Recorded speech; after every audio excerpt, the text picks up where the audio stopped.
three things that align a lot with the way I've been trying to think about a different kind of politics of action, coming out of work I've done with others on what I've called a post-capitalist politics. But the first thing that came to mind was a recollection of Sebastian, actually, who confessed that he first found out about ABCD in February of this year and is already incorporated it totally into the work of the foundation that he's working in. So the reflection for me there is this transformation that's taken place in one person, a very quick transformation that has already been put into action.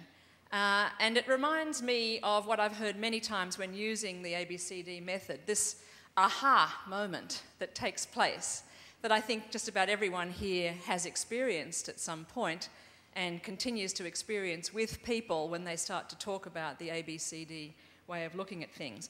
And the other thing that's come up is this way in which we talk about the ABCD perspective, approach, the different kind of language that's used. Of course, we don't want to use the term model because that's not what it is, but it is something called a perspective or an approach. It's something that is very simple. Just the fact that someone was able to get it and start acting on it between February and now and come and give presentations on it like Sebastian did shows how simple it is. And yet, I think behind this simple move there's something that's quite complex, a complex psychology that is very interesting. And to me, it's something about the affect, the actual emotional and bodily experience of that aha moment that I think is interesting. And it's very different from what I'd call the affect or the emotional experience of going through a SWOT analysis, which many people have used as, you know, strengths, weaknesses, opportunities, threats. You get away with all the strengths and opportunities, and then you move to the threats and weaknesses, and that's where you stay. That sense of needing to balance things out, to bring critical judgment to our situation, leaves us in a psychological place where there's no energy really to move on. And what to me has been the message of ABCD is this temporality. You get out the needs, you do the grieving about the problems, you let people say all that, but then you get to the assets. And the experience of doing that, that very shift has a complex, I think, psychological effect. It's a very therapeutic one. It's a move that many, I think, therapists use. It's a move that's very familiar to self-help movements and so on. And it's a move that here is being harnessed to another wider agenda, the agenda of some kind of community development.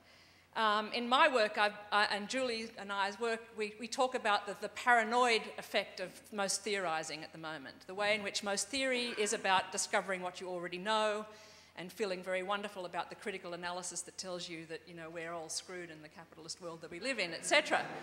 And we're very interested in moving towards a different kind of theory, a kind of reparative theory that allows for connection, that allows for openness and experimentation. And for me, ABCD has been something that allows me to do that theoretical shift with people in community.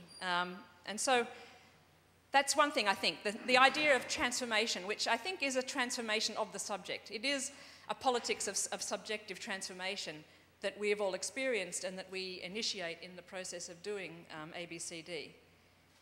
So the second reflection that comes through to me was a wonderful image that Bernard Guru, is here from Ghana, gave us of the Sankofa, the bird, who's standing looking like this. And it's an image that many people in Africa have used to say we must look back to pick up on what has worked in order to move forward.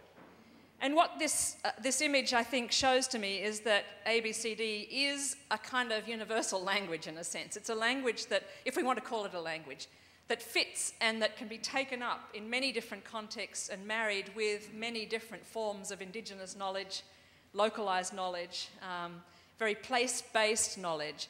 So there's something interesting about the kind of what I'd call a politics of language that we're involved in here that allows 100 of us to sit here together and feel very much part of a similar process where we don't all speak the same language, although we're all speaking bad English.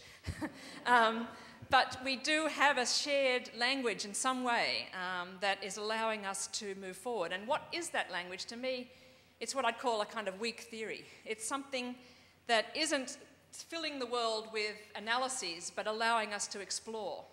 It's allowing us to take up what we know in different localities and present it to each other and understand it and move forward. And to some extent, the diverse economy, the iceberg image that we've used, is a similar kind of a weak theory of economy. It's looking at all the different transactions and activities we're involved in that make up an economy, that doesn't theorise which ones are dominant, which ones are running things, which ones are the dynamics that are growing the world. They're allowing us to look at all the things that are there and then from there think about how we might move forward. And I think ABCD does that in the way that it uses languages and gets us to appreciate what's around.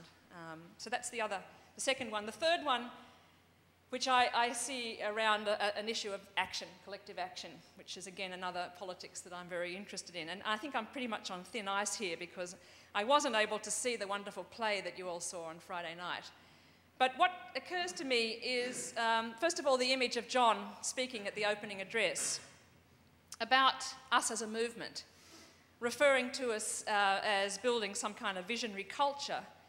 And yet what I sense in him and his presentation was an ambivalence around the notion of movement and a movement. And I think if I had seen the Cody play, I would have got a very different sense of perhaps certainty or perhaps a sense of a vision of economic justice that was very clear to Cody and Tompkins at the time.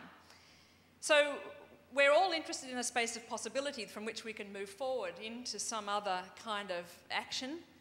And yet I sense in the ABCD movement a real ambivalence as to what that collective vision might be. We share a language, we share a sense of subjective transformation that's necessary, but what that vision might be.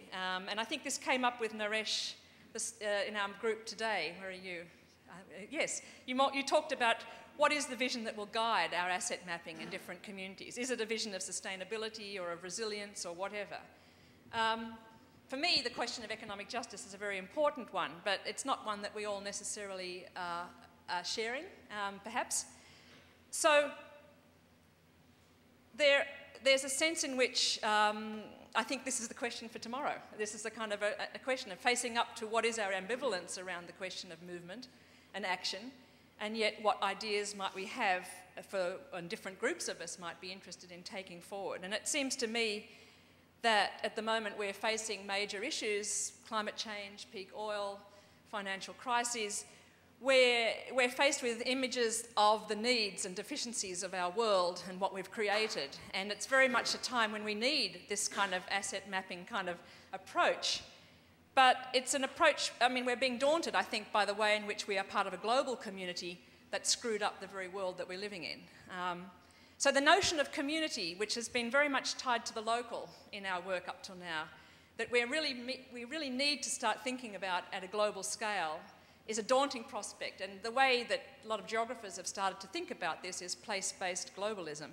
Because it's not a global versus local thing. It's something about we have to do in localities to deal with these global issues.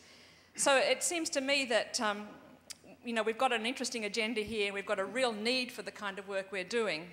And we have the certainty of all the stories that have been told. Something that's come through for me is the power of the stories that we've heard over the last few days. And yet what I see is a kind of a collective stammering, to use the words of Isabel Stengers, a collective stammering towards further action. And that's the things I got out of it.